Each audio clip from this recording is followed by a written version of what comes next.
Smack contains spoilers of the spoiling type. If you don't want your spoilers spoiled, please turn back now. Otherwise, enjoy the show! Hello, Cinesmackers, and welcome to the podcast where your favorite films go head-to-head, and we finally answer the age-old question, would Private Ryan ever make it all the way through a thin red line? I'm your host tonight, Tom Haggis, and I'm going to be your host for this month. Joining me for fight number 47 is the man solely responsible for keeping Mount St. Helens from blowing her top, owner of Outpost 515 Productions and city producer for the Des Moines 48-hour film project, Mr. Samuel Pastwami. Yeah, I'm going to be like Tommy Lee Jones and like just scream a lot tonight. I think that's all he does and fucking Volcano. That's awesome. That would be an improvement, Sam. I'd like to hear that, so that'd be sweet. Also here to spew toxic clouds of smack, a man who personally sacrificed 32 virgins at Pompeii, owner of One Genome Short Productions, Mr. Gabe Rowald. Good evening. I'm hoping for a volcanic eruption here in Iowa tonight, mostly because it's so freaking cold. We could use a little heat. Ice volcano. That's what we Ice Cano, yes. There we go. With sharks. And lastly, our third panelist, you hear him laughing in the background there tonight, a mushroom cloud laying motherfucker. He's a TNT, the guns of the Navarone, owner of Southsider Studios, Mr. Mike Keeler. Wow, thank you, Tom. That was awesome. Guys, I have figured out the secret formula to a good volcano disaster film. A strong male lead, a strong female lead that is secretly in love with the strong male lead, and a dog that has to be in danger. That's good. That's gold. It's gold. Very right there. Well, and a volcano. You got to have a volcano. Oh, yeah, and a volcano. And a volcano. Mike, I got your show notes. Just wanted to let you know that. Oh, okay. So, thank you. Happy New Year, guys. How you guys doing? Doing Good, great. Happy New Year to you. 2015. New Year. Awesome. So, this will be an interesting bout. So let's poke the monkey and find out about our two fighters. Ladies and gentlemen, geologists and volcanologists, welcome to the main event.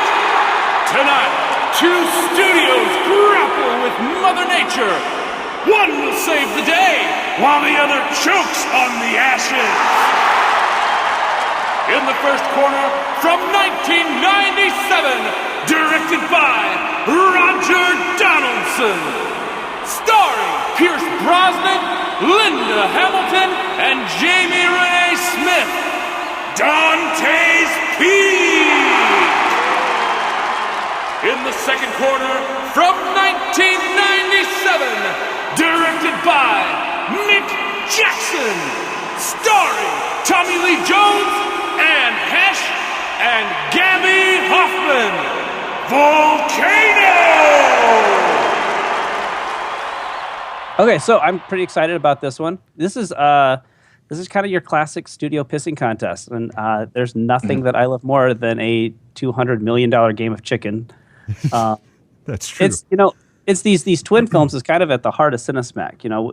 It was no problem coming up with these. The two different studios putting out this basically the same kind of movie. You guys have any predictions going into this one? I've learned not to predict just because every time I predict, you guys go the other way. But I guess I'm one of you guys now, so I'm gonna go Dante's Peak as the winner tonight. I was say it's a magma party, baby. Liquid hot magma. Yes, I think I said magma 100 times between watching these movies. Mostly Austin Powers way, but that's a big character actor too. Like the lava, that's my prediction is like the lava plays a factor in which one will win. No, Awesome. Yeah, it's funny because I don't know, when you think about Volcano's movies, it's not like it's like slow moving zombies. I mean, like really, just run. You're good. Just run. Well, and yeah. I love disaster movies. It's one of my favorite genres. And looking at these two, I was like, oh, Dante's Peak, destroy a tiny town, or Volcano, downtown LA. And I was like, yeah, I'm pretty sure which one's going to be better. And I was surprised. So, but let's get things going.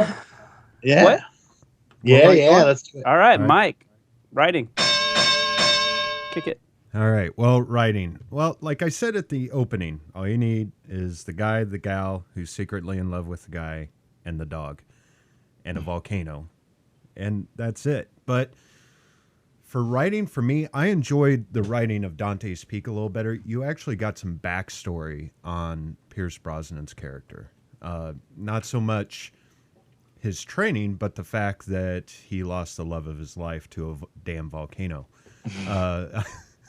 I was thinking it would be great to make a little fan film where Pierce Brosnan just goes up and starts stabbing at volcanoes, trying to kill them for revenge. But yeah, it probably wouldn't work out. And I heard he's busy. But I have to say Dante's Peak for me was a little bit more well written. It felt like Volcano felt too much like Deep Impact to me.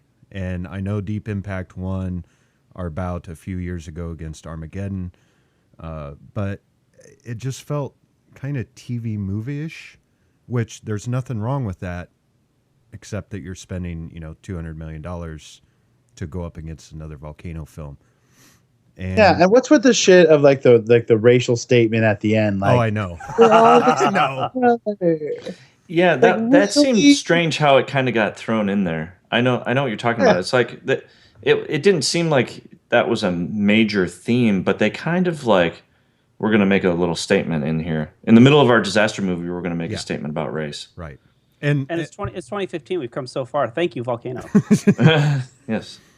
Yeah, and I mean, it really dated itself, not just because of tech, but because of the subject matters they were discussing, which was the whole Rodney King ordeal that was fresh on everyone's minds in Hollywood, apparently in 1997. When did that happen? Do you guys remember? Was it 94, 93?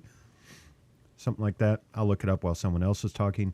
But yeah, I think it was before OJ. It was like probably 94. Okay.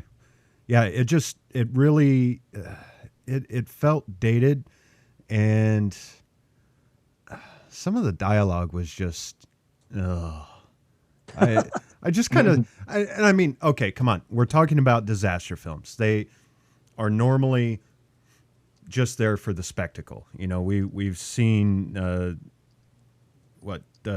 all those, what's his name? 2012 guy. We've seen all of his films, Day After Tomorrow, where, Roland Emmerich. And I guess his next film, he's going to have to top all that, and just the universe is going to explode, apparently. Because he's someday. And I mean, we're not talking about a genre that's usually strong in writing. You go more for and usually other people's characters are more believable. Like when he told his daughter just to stay in the car, like, really, that's what you're gonna do? Right? Is just stay in the car, right? And then the whole thing with the reporter or whatever on the scene with the cell phone. Now that to made me, me was laugh. like the laziest piece of screenwriting, though. Is just like, and then he's doing this, and it's like, oh god, why is this guy here? And they cut back to him 3 or 4 times, and I'm like. True. Oh, good God. This guy's got to go. Yeah. Yeah, that's one of my pet peeves, too, is where dialogue is describing what's happening on the screen. It's like, show it, don't tell it. Right. Please, I can see what's happening. You don't have to tell me to. If it's something that's complicated and, I can't understand it by looking at it, well, then, okay, tell me. But otherwise, I could see that volcano is erupting and there's lava. One of the things I thought was funny is they acted like people never heard of lava before. What is this they had stuff? no idea. What is this superheated, glowing red stuff coming up out of the ground? Everyone was an idiot. They had no idea what was going on. Well, it's and that's where one thing that I enjoyed about maybe in Pompeii times, but. That's one thing I enjoyed about Dante's Peak. It wasn't the people were afraid, didn't know what lava was. They just didn't know that this mountain was going to blow. And the piece of writing I really liked was the jerk helicopter pilot. I don't know why, but that guy made me laugh. And then I felt really good watching him crash. But I think you're right. There's more work in Dante's Peak in a lot of areas. And he actually sets up kind of an interesting story that is told not just in a disaster way.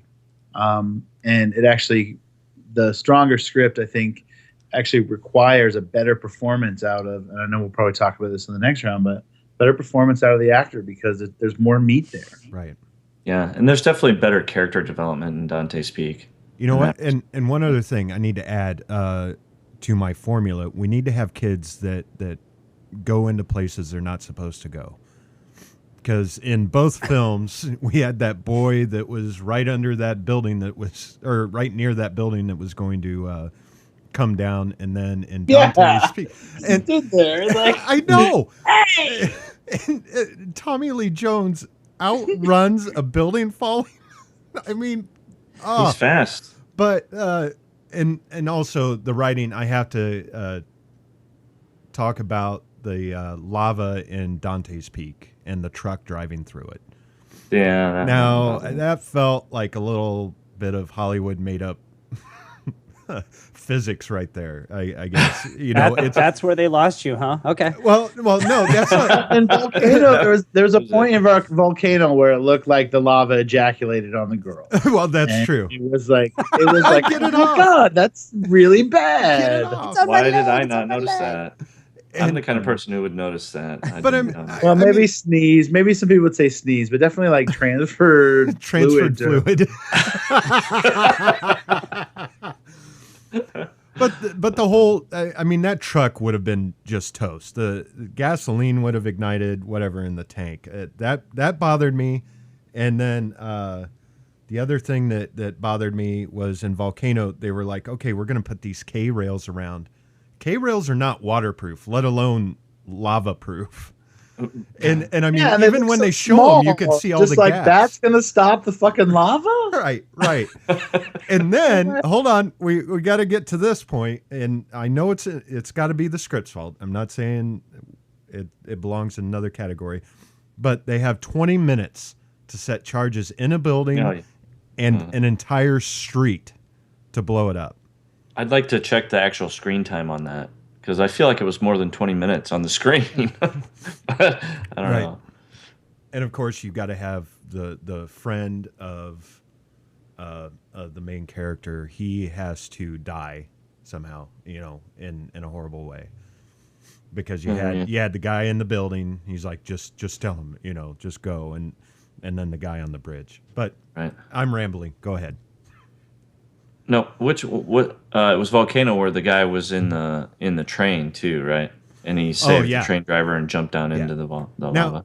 Spoiler alert, people! If you have not seen these movies, we're spoiling a lot of the drama for you. Don't see them. Just take our word for it. That always bothered me. Galaxy Quest or Thumbsucker or something. That always bothered me. Was the lava deal was hard to watch, and then also the acid. The grandma getting into the acid lake.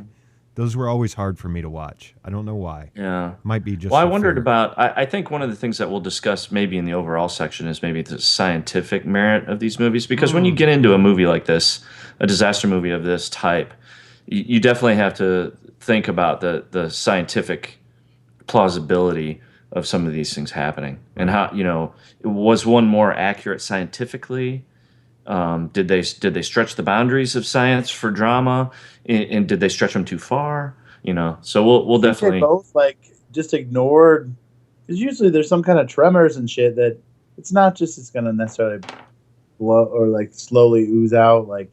There was no real big huge explosion there for the lava to come out at first. So I don't know. I seriously, I think I saw something that said that they didn't really. Both of them kind of were very fast and loose with that. Right.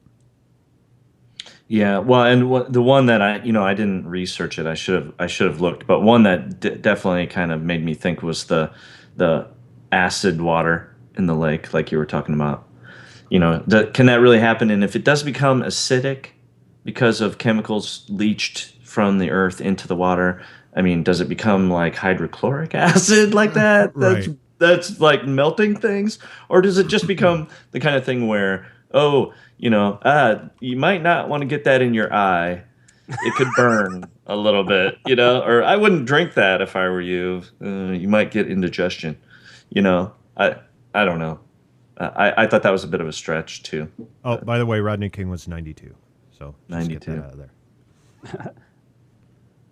Awesome. yeah. You guys want to vote? You guys want to vote? I'm ready. Yeah. All right. Mike. Dante's Peak. Sam. Dante's Peak. Gabe. Dante's Peak. Oh, this is not good. Okay. And do you, Mike, when Yes. you're hosting, do you get a vote or no? You guys have let me. I think Tom should be able to vote. Yeah, I Tom, feel free to interject. I was trying to talk Thoughts? as little as possible to avoid robot voice. To be honest with you, I've been muting, Oh, I've been muting my mic, so I'm gonna forego voting just because you don't want me talking and going all Conky the robot on you. So okay. all right. Someone else is watching Pee-wee's Playhouse on Netflix. I Yep. love it. Oh my god, and it looks good too. It's so anyway. It does. It's good. So fun trivia. So most of the ash from both movies was just ground up newspaper. So let that be a lesson to those of you considering a career in print journalism. There's still hope. Let's move on to acting. To me, what we talked about in writing, there's obviously a stronger script, and this might be the same thing for like a similar theme that we'll have tonight. But Dante's Peak just had a little bit more. Like, it was nice to see Linda Hamilton in that character. It was nice to see Pierce Brosnan post 007, I think, at that point, in that character. And it was, yes, an action movie and whatnot, but there was a little more meat to it than that. And it also gave you kind of the goodies that you wanted, like the destruction and whatnot. And I thought the acting was really pretty good. Volcano, Tommy Lee Jones is just yelling in that movie the whole time, and I know that's kind of a shtick in some ways, but it was just like, oh my god, we need to do this, we need to get this on the phone. And it's like, oh my god, he must have tremendous anxiety when he's at work because he's just like wound so fucking tight the whole thing. And it's like, I don't know. It's and Anne Heche, I think pre-lesbian phase at that point. And Well, okay. I mean, do we know about her? what she was saying at that point anyway. Yes. What she was saying at that point? Yes. Yeah, because I thought that About too. this. Because one of the things that I noticed with the acting is the chemistry between the two main characters, and I felt like there was zero chemistry between Anne Heche and Tommy Lee Jones, just none. But I felt like there was more chemistry between Anne Heche and her geologist friend or whatever. I felt like, oh, there's more chemistry between those two women than there is, the ones we're supposed to think there's chemistry. And then, with Pierce Brosnan and Linda Hamilton, I felt like that there was definitely more chemistry there. They seemed like they could actually, be interested in each other, and that there was kind of a relationship built over time. It started out how a relationship might start out, a little bit like more slowly, and That's that kind right. of thing. It wasn't forced. It wasn't just the friend saying, "Oh, he likes you," type of deal. When they're sitting in the back of the Humvee, Right. I was standing back there. I guess they weren't sitting, but it just felt like, oh, there you go, and that's done. Yep. Yeah. There's the required relationship. Just like Sam said, they should have just had the reporter on his telephone drive by. He likes you, and that was Yeah, it makes sense. It'd be like, oh god, get this guy out of here. Oh my god. Yeah, Well, I just. what Go was Gabe? What did you think of I don't know, I guess there's one thing that did stand out in Volcano, and that is Don Cheadle. I agree. I always enjoy watching him. Mm-hmm.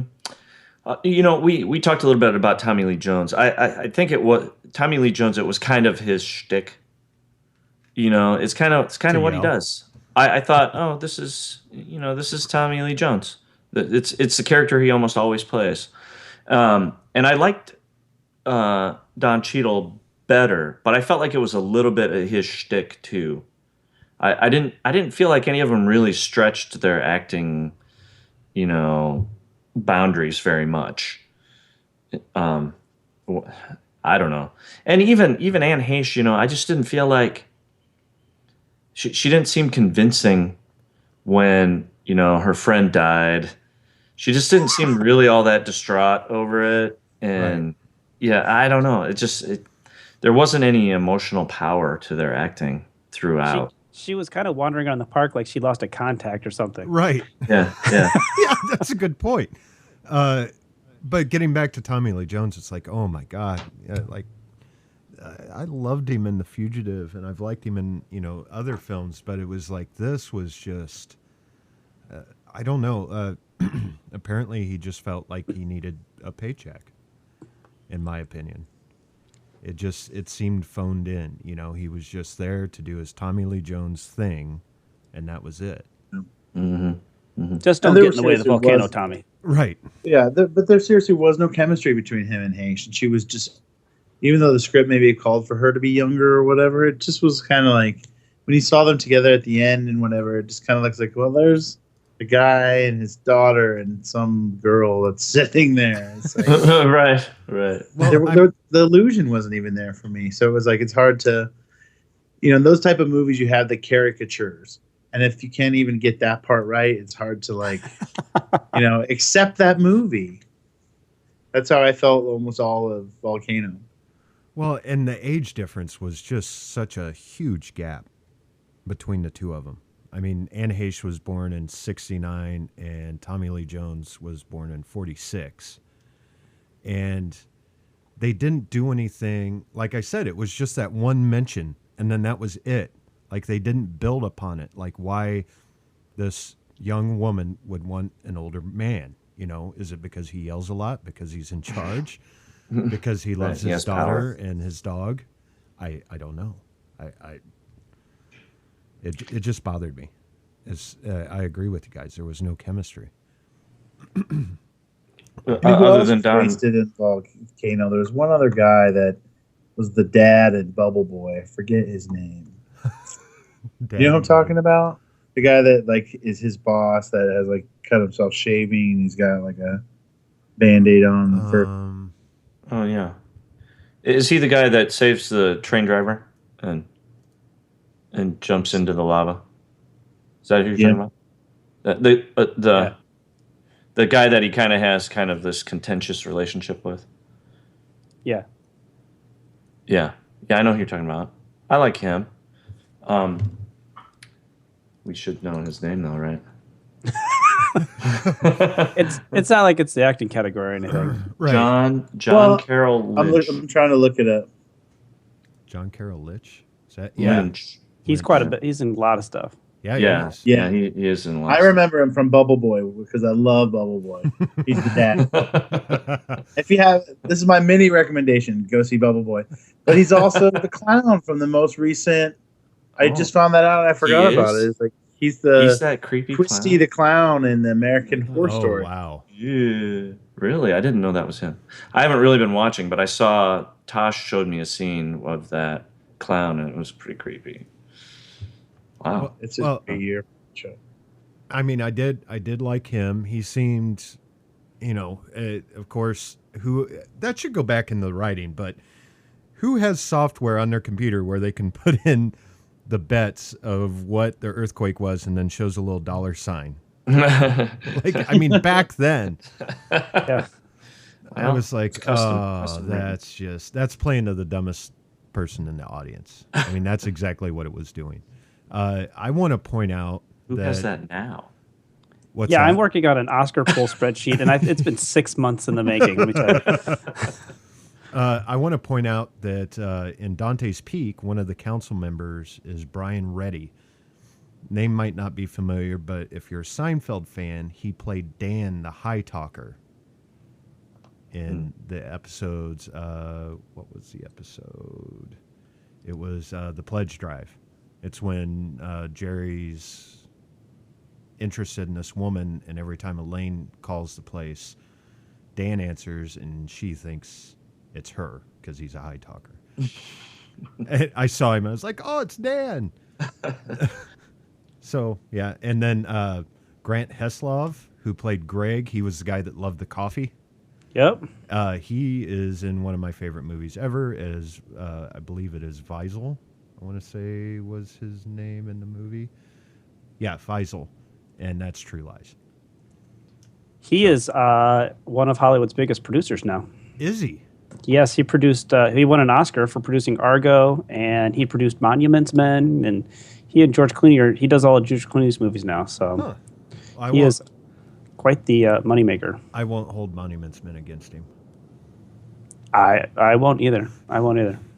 I think it was estimated. Anyway, go ahead. Yeah. Oh, and he did Good Night and Good Luck. Yep. Look at that. Which is awesome. I love that movie. Yeah. Yeah, he's a big time producer now. It's That's funny, awesome. the cameraman from True Lies. I'm trying to get script meeting with the cameraman from True Lies. Uh-oh. You're back to robot voice, Tom. No, I'm not. Am I? Yes. I love it how excited you got, Mike. You're like, oh. Wow. Oh, he was also in Seinfeld. Holy crap. All right. This isn't a Seinfeld podcast, so sorry. But We're good. You guys want to vote? I just want to point out or say real quick, the supporting cast in Dante's Peak was a lot more believable. You know, like when people said stuff or did stuff, you actually believed it. Where Volcano, it felt too staged for me. I don't know. Like, I mean, I know it's all staged, but it bugged me. Did you guys feel that way? Like, oh, the only reason they're saying, or doing this, or I don't know. It was just frustrating to me. Well, yeah, I mean, like the plot and the pacing were very kind of clunky. Yeah. And very predictable to a certain degree. Did anybody catch like the fades to black in Volcano? Like Yes. they even put in like commercial breaks. Yes. Yes. Yeah, I didn't think about it, but now just- that you mention it, yes. I totally was expecting like a Dawn dish soap commercial to pop up. Well, and I have nothing to do with this site or the creator, but there's a great channel on YouTube called CinemaSins, and they do something called Everything Wrong With, and they did one on Volcano, and I actually watched it tonight before we started recording, and it is fantastic. It brought up Yeah, I think everything. I've seen some of those. Yeah, it brought up everything that I was bitching about to my wife about Volcano. So anyway, go on, Tom. I'm sorry. Let's vote. All right. Gabe. I'm gonna have to go with Dante's Peak. It's funny that we talked mostly about Volcano, We did. but we didn't talk about Dante's Peak very much. But that's my vote anyway. Yeah, sometimes that's the red flag. So, Sam. Yeah, he's right. It's like we don't talk about it because we want to talk shit about Volcano and why it sucked compared to why Dante's Peak was good. Because even though it was good, it wasn't that good. It was just like, oh god, okay. These people live by something that looks like it could be an active volcano. And okay, so yeah, we're voting, and I'm voting for DP. All Dante's Peak. right. Mike. I'll take some of that DP action too. Oh, Jesus. Oh boy. Wow. Hey, acting trivia. So, Gillian Anderson from X-Files was actually considered for the Anne Heche role in Volcano, and that makes me happy and sad. So, I wish And she in would have done it. Yeah, That no. would have made more sense. Yeah. oh yeah. David Duchovny should have been in it too. So that would have been pretty awesome. Well, even though I think Gillian then Anderson is Volcano. a lesbian as well, she's a much better actress, I think. She is a very good actor. And she's underutilized, but she's got kids now. So, in Dante's Peak, Michael Douglas was once attached to play, I guess, the volcano. I don't think that's right. It just said Michael Douglas was attached to play the lead. I guess they assume Pierce Brosnan's role, but Right. the volcano was the lead. Come on. Well, I think Michael Douglas as a volcano would be the Would shit. it like erupt from his dimple in his chin? Sometimes I like to play the game of like who would be funny in this role. And all throughout Volcano, I thought what if Jason O'Halloran basically was Dante in the movie Volcano as I'm not even supposed to be here today. I guess Randall would be Don Cheadle then. So. That's right. That's awesome. That is really awesome. Well, my guess is why Mike Douglas didn't get it is they found out they put Tommy Lee Jones in Volcano, and they're like, okay, we need a younger guy. yeah, probably. So, all right. Well, directing. I don't know that either of these was really adeptly directed, and I guess I have some issues with both of them. But I was struck. I watched them on the same day, just to get it over with. And I watched Volcano first, and then Dante's Peak, and I was struck immediately by the quality of the opening in Dante's Peak. Immediately, I was like, "This is completely different." It's already more engaging. The cinematography is better. I'm already interested in what's happening here, just right off the bat, first thing. But I did have a few problems with Volcano. The way it was put together, I felt like we got a lot of the story from like TV broadcasts and radio broadcasts and that kind of thing. And it was just strange how it was edited. I felt like there were a lot of strange issues with especially the sound editing. There were all these kind of overlapping sounds and conversations throughout the movie, kind of. Especially at the beginning, it was almost like the beginning of the movie was just this huge kind of like montage thing to set up. Okay, here's what LA is like at the time, and here's what's going on. And here are all kind of the pop culture things that you need to know. And it was just kind of strange editing at the beginning. And I didn't like it. I felt like it was almost kind of distracting, kind of confusing, because it was all overlapping. And I felt like some of it went into the rest of the movie with some of the conversations. They were very kind of, I don't know if they were trying to be Citizen Kane like, because Citizen Kane was known for kind of breaking convention with conversations in movies, that people they were overlapping, their dialogue was overlapping when they were talking, that kind of thing. Before that it was definite distinction between each line, so you're not overlapping stuff and missing out on things. But I think they went a little too far. Everything was overlapping, and I just didn't really enjoy it. And cinematography wasn't that great. It did seem very TV movie-ish. Mm-hmm. It was basic, get the job done, but nothing really very interesting. Whereas Dante's Peak, I don't think it held throughout. I was like I said, I was excited at the beginning because the cinematography was superior right off the bat. I'm not sure that held throughout in every scene, but it was definitely superior overall. And I thought the sound was better.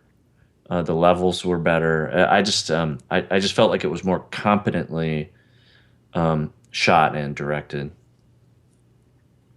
I totally agree with you, Gabe. I've just been sitting here looking through Mick Jackson's filmography on IMDb, and I think I know the reason why it felt very TV movie-ish, and that's because he's done a lot of TV. And I mean, it shows, and I'm not saying that's a bad thing, but a bad thing overall, but it is a bad thing when you're putting out a theatrical release, when you're trying to outdo another Volcano film,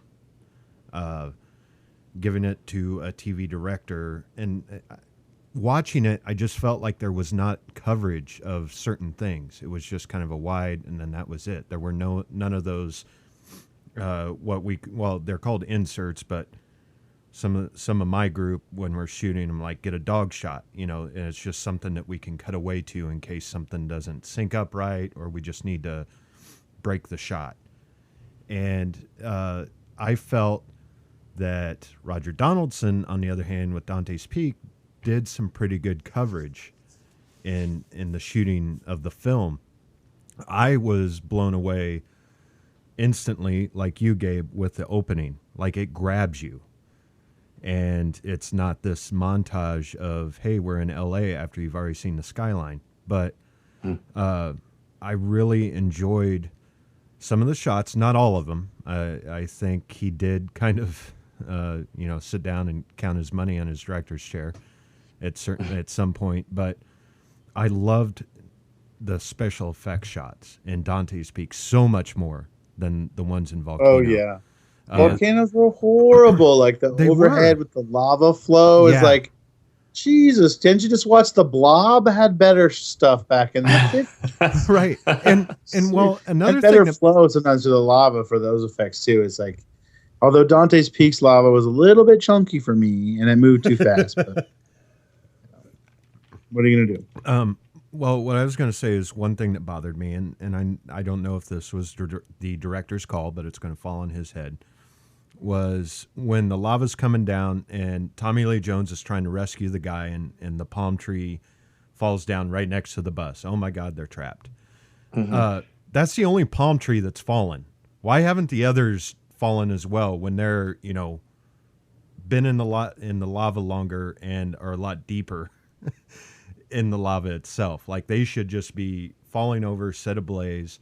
It was convenient for that palm tree to fall.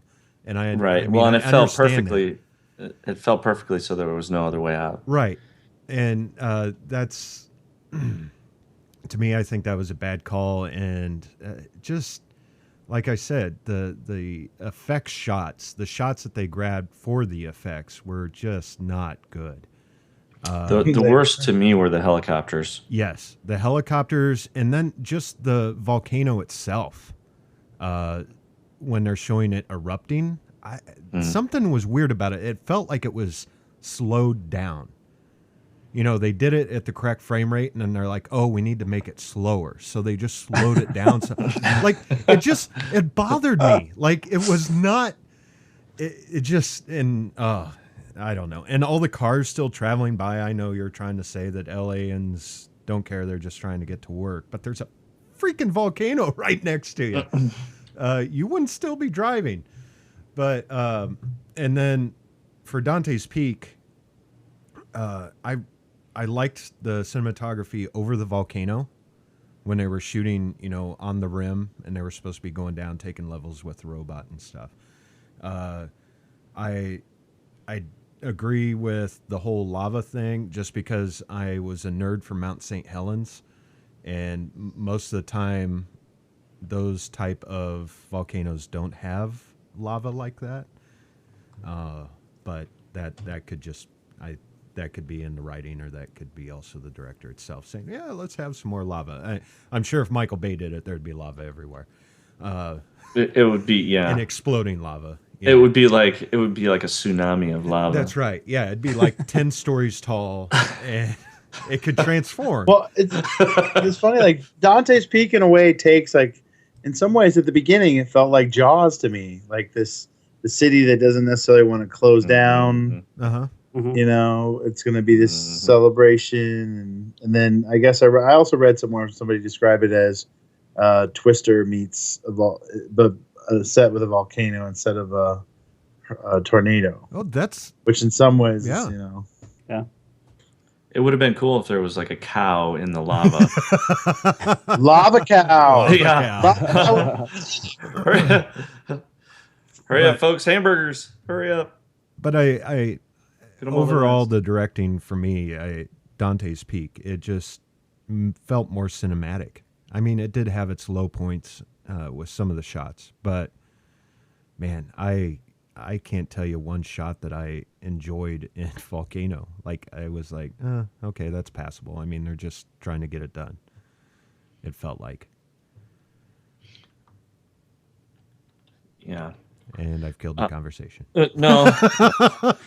No, I think these movies do. I think Volcano fucking it up. It's killing everything. I don't even want to, there's no need for an overall. It's like, all right, back to Dante and Volcano, and Randall is Don Cheadle. Yeah, exactly.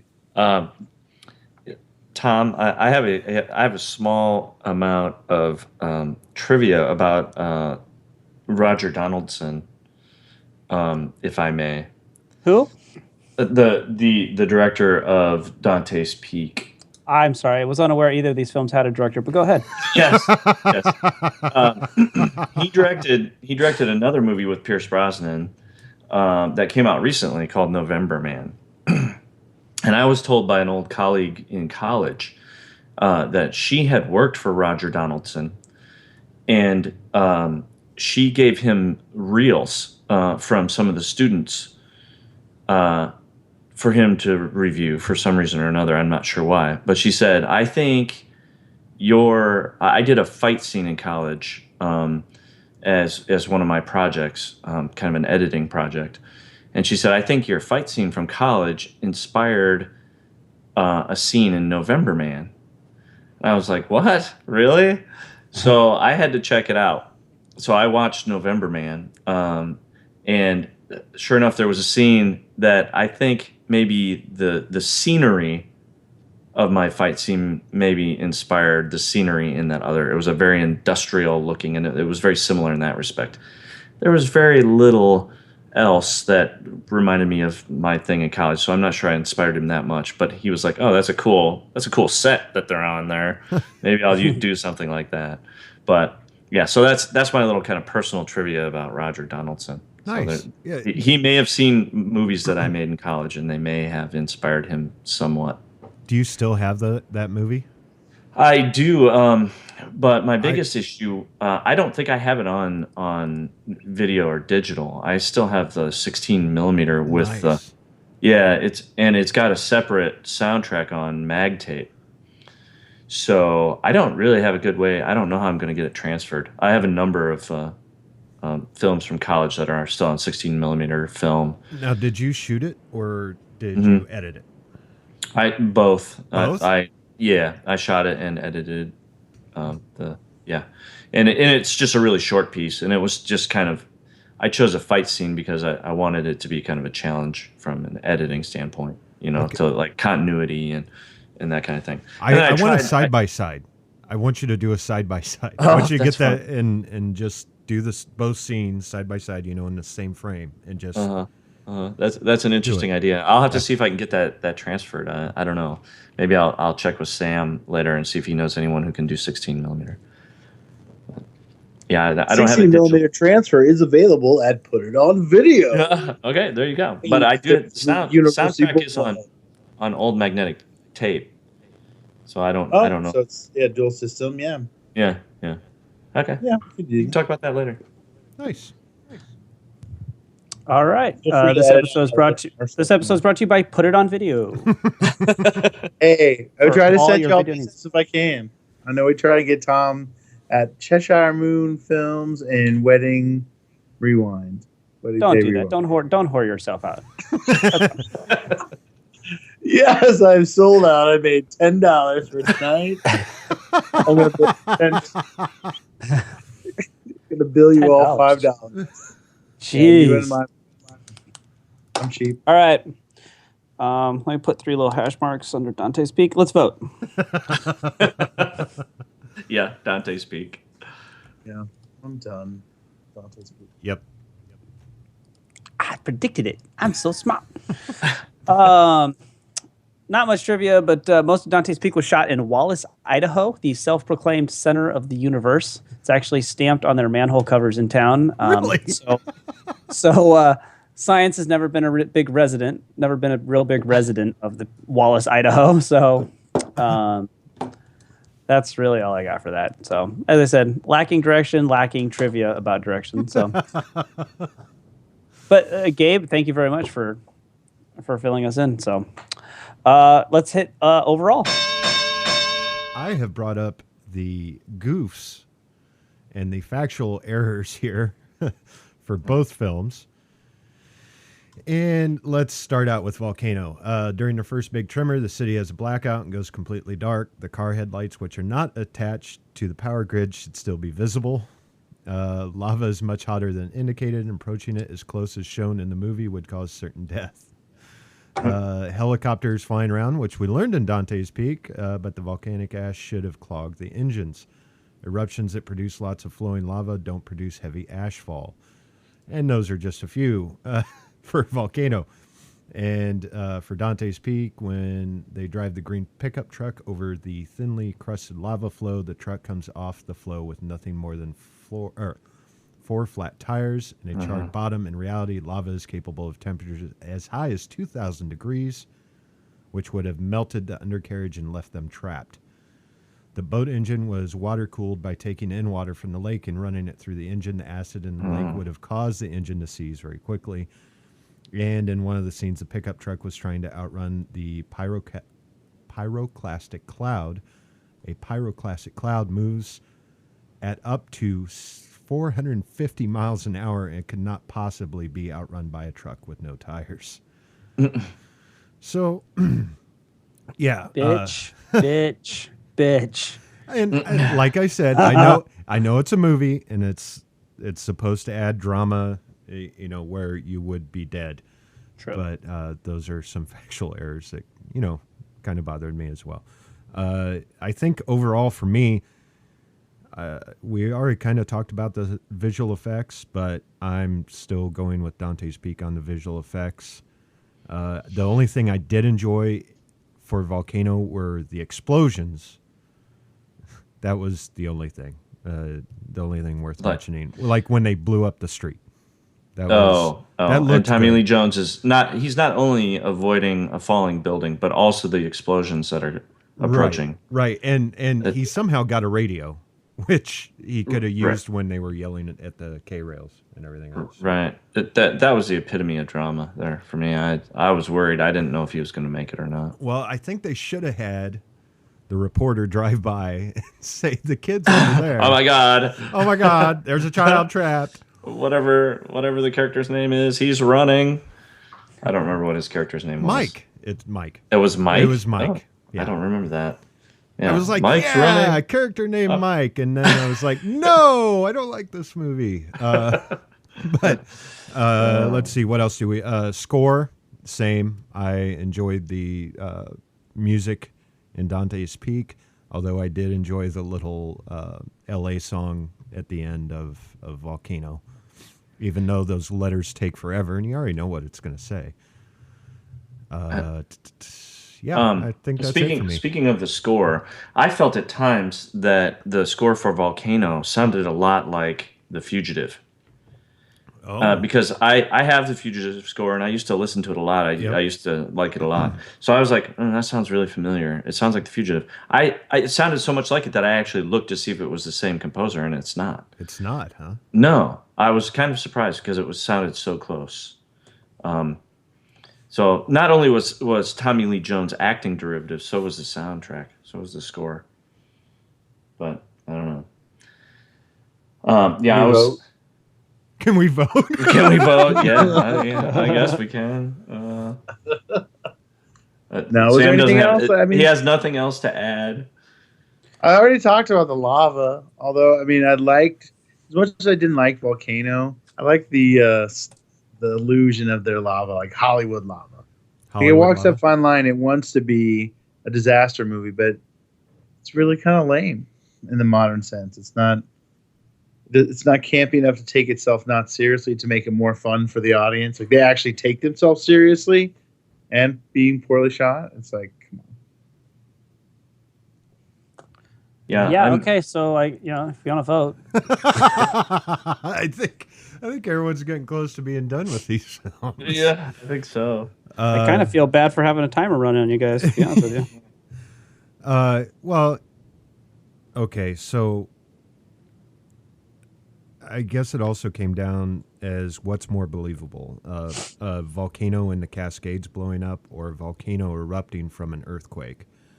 Nowadays, if this film would have been made today, it would have been on the Sci-Fi Channel or Sci-Fi, and it would have had bears exploding out of it or something. Well, actually, part of maybe the thing was Dante's Peak actually kind of also reminded me of like that bad John Cusack 2014 or something where everything was falling apart. 2012. Yeah. There's parts of that remind me. I was like, this is bad. Like, they're throwing money at it, but it's still bad. Yeah, and I don't know. To me, it was more realistic for having a volcano in the Catskills than downtown LA. Although it's a cool idea, I just didn't buy it. And it grew so fast. I don't know. Okay, I'm done. All right. I'm done. The volcano is over. Gabe, overall. You asking for my vote or for Yes. my thoughts?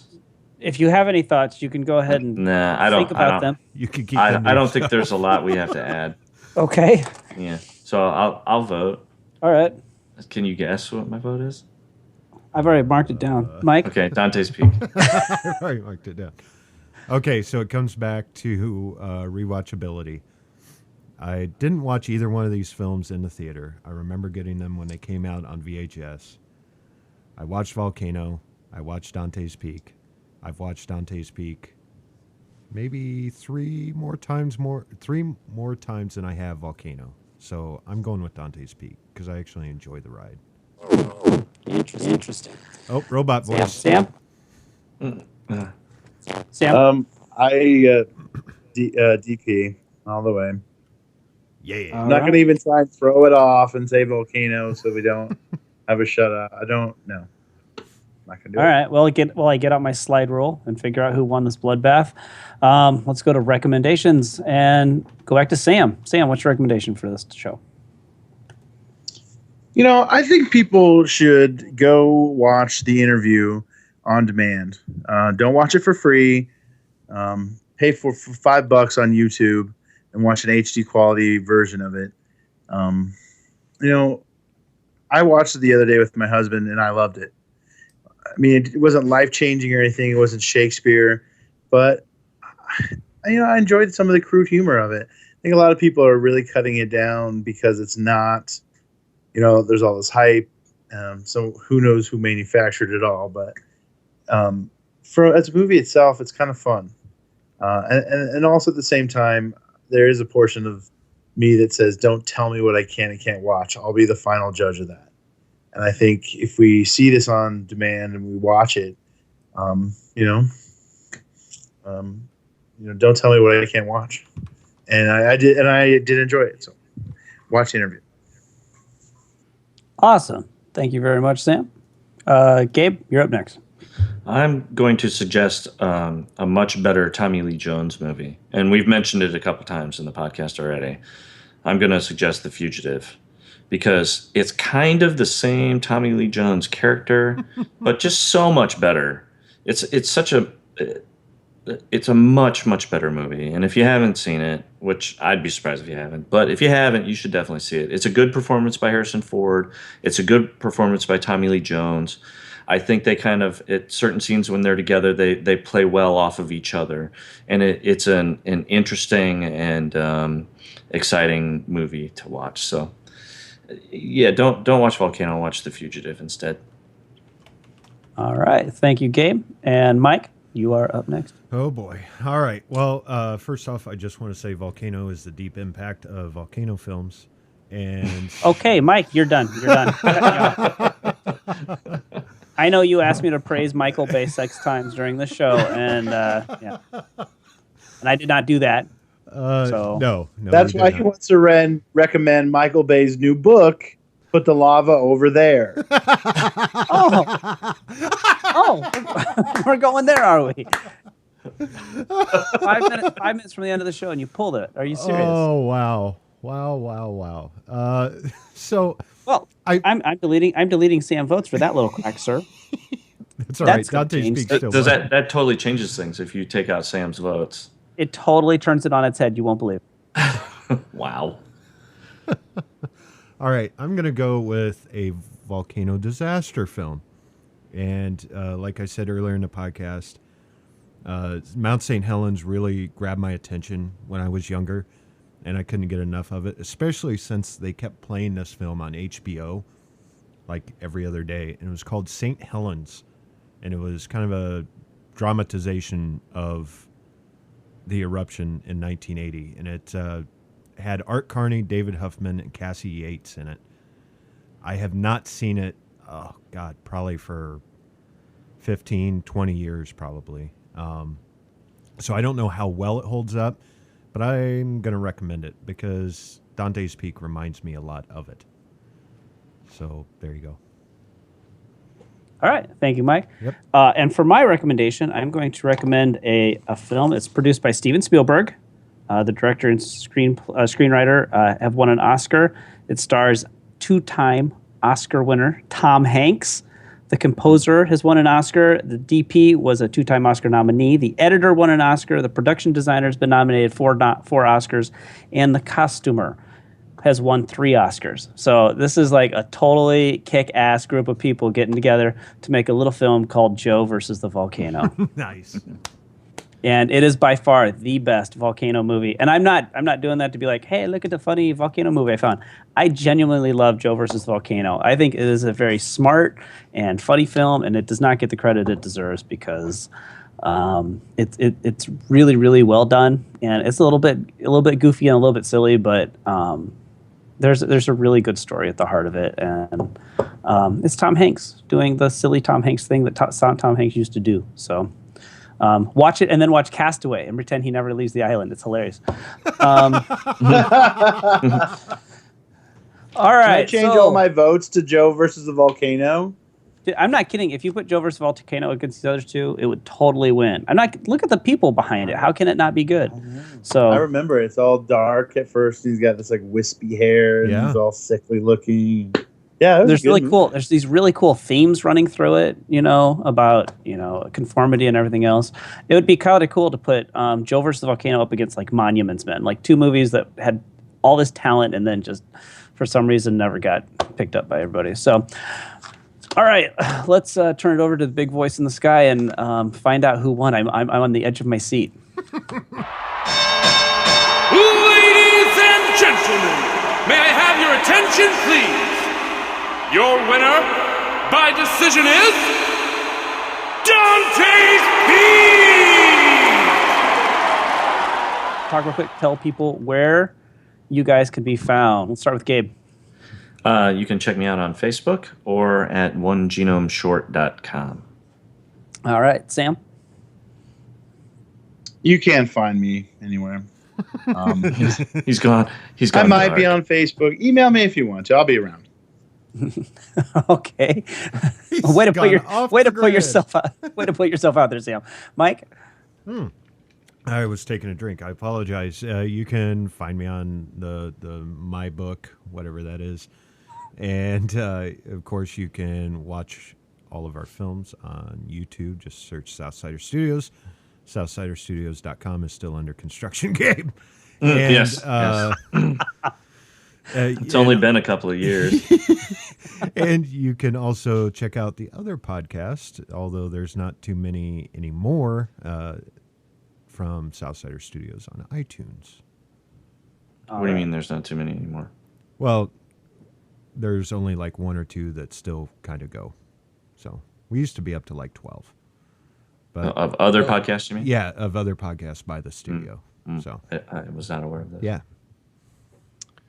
All right. Well, we want to thank everybody for listening. And if you can leave us a review on iTunes or whatever podcasting service you use, that would be totally awesome. Those reviews are our lifeblood, and we use them to feed our families. So it would be very appreciated. My kids have been eating review soup for last week. It's fantastic and super yummy. And you can reach us at sendusback@gmail.com or follow us on Twitter or Facebook. For February, we are going to kick it anime style with 2 of the genre's most classic films, Akira versus Ghost in the Shell. So for Sam, Gabe, Mike, and myself, Tom, what's up? Thanks for listening, and go catch a flick. Magma. Yes, it's coffee time. Coffee. Cappuccino. Java. Yes. I don't care! Go ahead. You're recording. Hello, Cinesmackers, and welcome to the podcast where your favorite films go head-to-head, and we finally answer the age-old question, would Private Ryan ever make it all the way through? You got robot voice again, Tom. Oh, God. You've got swearing robot voice. This has been a test of the Southsider Studios podcast system. This was only a test. If this were a true lack of entertainment, your head would explode. Go to iTunes and subscribe to our feed. Just search Southsider Studios.